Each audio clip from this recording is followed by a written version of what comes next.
Hey guys, so I just want to show you real quick what I'll be making for dinner tonight. I am going to be making brown rice cooked in coconut milk instead of water. So coconut, lime, brown rice, and then I'll be making some baked beans with it, some baked black beans. I'll put those in a pot with some orange juice, different spices, and let both of those cook for a little bit. And then at the end, I'm gonna pan fry some plantains. So we will have coconut rice, black beans, and plantains.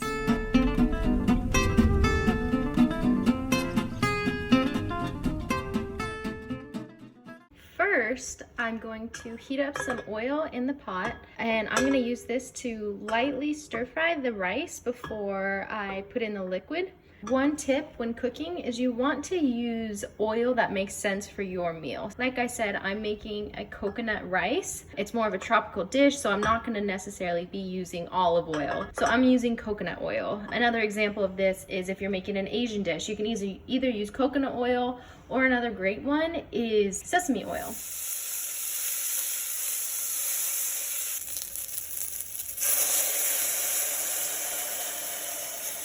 So what I just did was I sauteed my rice in the oil, just lightly toasting it until it gets fragrant. So I did that for about 45 seconds. And then I added my liquid, which is that coconut milk. A little tip for you, when you're making rice, pasta, steaming vegetables, anything cooked in liquid, you always wanna add salt. However, when you're cooking something that's gonna absorb all of the liquid, you only wanna add the amount of salt that you want to season the actual dish, if that makes sense. Okay, so for instance, with the steaming, you're not eating all the liquid, you're not gonna drink all the liquid, and the vegetables aren't gonna consume and absorb all of that liquid. So you can add a bunch of salt, and that's actually what you want to do, is just pour in the salt. Same with pasta. That's what gives it that flavor. Otherwise, it's just soaking up water and it's getting cooked up in water. That salt is what gives it a very flavorful environment to absorb some of that liquid. But with rice, it's absorbing all of the liquid, so you don't want to put in tablespoons and tablespoons of salt, or else your dish is going to be way too salty. For my black beans, I am actually making them from Half Baked Harvest cookbook. I absolutely adore all of her recipes. There's never been one thing I made that didn't turn out amazing.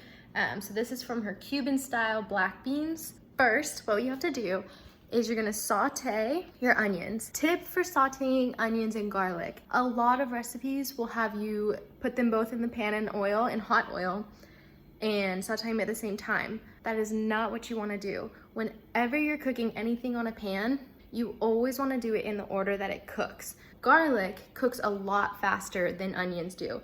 So if you put them in at the same time, the garlic's gonna burn, and no one likes the taste of burnt garlic. Always, whenever you're cooking anything on the stove, you always wanna preheat the pan. Add your oil, let that heat up. You can always tell when your oil's hot enough because it'll move really quickly in the pan. So I am about to saute my onions, then I'll add in my garlic, and then before you add your liquid, you add in your dry spices.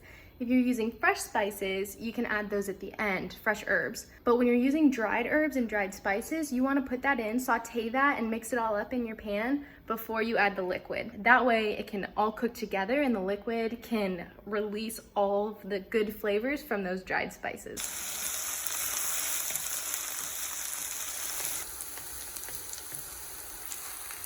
This recipe also called for jalapeno, which you're supposed to add with the garlic, but I made this recipe on a whim. I don't have jalapeno, so I'm actually gonna add just some cayenne pepper, just a sprinkle of it, when I add the rest of the dried herbs, just to get a little bit of that spice. Okay, I've added my orange juice, the spices, bay leaves, water, and the black beans, as well as some salt. Now I'm just gonna cook it and let it sit. Right, here is our final product. We've got the Cuban black beans, the coconut lime rice, which I made in the coconut milk, and then I also added some lime zest and lime juice at the end, and then our fried plantains. So we are gonna sit down and have some dinner. This meal is super easy, great for college students, inexpensive, easy to make, and can store all week. This is a super great recipe for that.